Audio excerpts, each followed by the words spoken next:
As-tu déjà ressenti ce silence étrange qui ne vient pas du monde extérieur? Ce n'est pas le calme d'une pièce vide. C'est cet instant suspendu entre le glissement d'un doigt sur l'écran et l'émotion qui ne vient pas.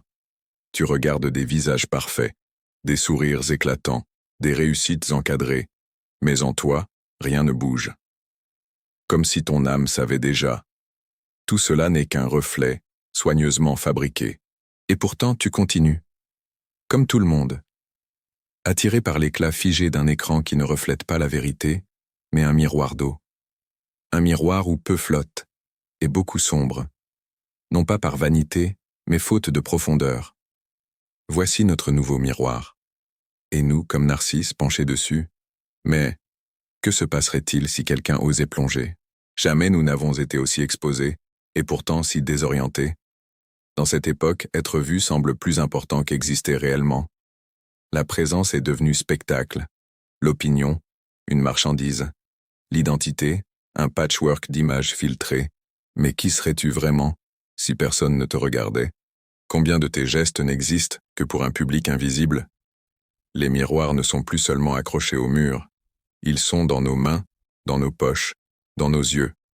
Ils nous renvoient des versions idéalisées, des fragments polis de soi. Mais quand l'écran s'éteint, que reste-t-il? Qui sommes-nous quand nous cessons de prétendre? Dans le mythe, Narcisse ne meurt pas d'un amour excessif de soi. Il succombe à son image, sans jamais comprendre qu'elle n'est qu'un reflet. Il ne fait pas la différence entre l'apparence et le réel. Il reste figé, hypnotisé. La beauté, aussi parfaite soit-elle, ne comble jamais le vide d'une essence absente. Le miroir ne répond pas. Il ne touche pas. Il ne console pas. Et aujourd'hui encore, nous vivons ainsi, fascinés par notre image projetée mais incapables de la traverser. Nous confondons vanité et estime de soi. Nous prenons l'approbation pour de l'amour, la visibilité pour de la présence, et cela nous vide. L'anxiété sociale, les troubles de l'image, la peur constante d'être oublié, sont les symptômes de ce mirage moderne. C'est un temps où le reflet semble valoir plus que la substance. Les études confirment ce que l'âme pressent. L'usage excessif des réseaux renforce l'insécurité, la comparaison, le vide intérieur. Surtout chez les jeunes, ceux qui cherchent encore à savoir qui ils sont. Mais comment se découvrir si l'on s'évertue à montrer ce qui n'est peut-être même pas réel? La quête des likes est devenue une quête de sens. Mais le sens ne se trouve jamais à l'extérieur. Il n'est ni chiffre, ni validation. Comme le disait Jung, ce que tu nies te soumet. Ce que tu acceptes te transforme. Lorsque nous rejetons notre silence intérieur, notre douleur ignorée, notre peur d'être invisible, nous devenons prisonniers de tout cela. Nous vivons en surface, effrayés par la profondeur. Dans la Kabbale, on dit que tout a une coque et une graine. La coque, c'est la forme, l'apparence. La graine, c'est l'essence, la source. Aujourd'hui, les coques brillent, mais les graines sont vides. On affiche de beaux discours, des postures parfaites, une esthétique séduisante, mais parfois pour mieux cacher notre propre déracinement. Tu peux sembler complet, tout en étant brisé à l'intérieur. Tu peux paraître sûr de toi, et mendier un regard validant. Tu peux paraître fort, et être au bord de l'effondrement. C'est ça, le drame moderne. Confondre l'enveloppe et l'essence. On oublie que la vérité n'éclot qu'en cessant de jouer un rôle. L'essence ne fleurit que dans le silence de l'être. Dans la tradition gnostique, connaître, c'est se connaître soi-même. Pas se décrire avec des étiquettes. Pas dresser une liste de traits. Se connaître, c'est se dépouiller. C'est ôter les masques. Un à un. Les laisser tomber. Jusqu'à revenir à ce qui est. À ce qui reste quand il n'y a plus rien à prouver. Hermès Trismégiste, maître des sagesses cachées, enseignait « Ce qui est en haut est comme ce qui est en bas. Ce qui est dehors reflète ce qui est dedans. On ne peut entretenir une image extérieure sans lien avec l'intérieur. » Un jour, le masque se fissure. L'âme réclame de l'authenticité. Et c'est souvent dans cette rupture que l'éveil commence. Quand la douleur du vide devient plus forte que la peur de plonger. Plonger, c'est lâcher le contrôle de l'image. C'est accepter de ne pas plaire, d'être incompris. de ne pas exister pour les algorithmes. C'est revenir à l'intérieur, habiter son silence.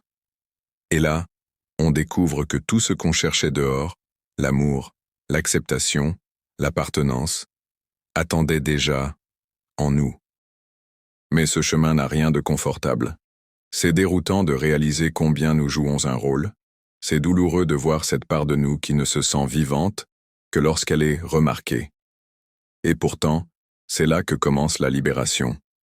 Quand on traverse le miroir, qu'on échappe au sortilège de l'image, on retrouve quelque chose de sacré, la vraie présence. Pas la présence mise en scène, mais celle qui est silencieuse, entière, invisible et réelle. Aujourd'hui, on parle beaucoup d'autorité, mais peu en comprennent le sens profond. L'autorité, ce n'est ni les suiveurs, ni la visibilité. Ce n'est pas impressionner. L'autorité, c'est la cohérence, c'est l'alignement. C'est être la même lumière, dans l'ombre comme dans la clarté. C'est savoir qui l'on est, même quand personne ne regarde. Voilà la véritable autorité, celle qui transforme, qui réveille, qui guide sans crier. L'autorité de l'être, non du paraître. Mais on s'oublie. Lentement, on devient des versions créées pour séduire des regards dont on ignore même la réalité. On se corrige, on se vend, et peu à peu, on se perd. De cette dérive naît une solitude étrange, une solitude qui ne vient pas d'un manque d'autrui mais d'un manque de soi. Tu la ressens toi aussi? Cette distance ténue entre ce que tu montres et ce que tu tais, entre ce que tu publies et ce que tu caches. Ce décalage est un appel, pas à tout effacer, pas à fuir, mais à revenir, à se souvenir, à traverser le miroir. Car au fond, tout ce que nous montrons finit par s'évanouir. Mais ce que nous sommes demeure. Aucun miroir ne peut contenir la vérité de l'être. Si tu sens qu'il est temps d'arrêter de paraître et de commencer à être, écoute cet appel. La plus grande révolution aujourd'hui, c'est l'authenticité silencieuse. Retire-toi. Plonge. Réveille-toi. Le monde n'a pas besoin de plus d'images. Il a besoin de présence vraie. Et si ces mots ont touché quelque chose en toi, une part silencieuse, profonde, alors partage-les. Aime. Abonne-toi.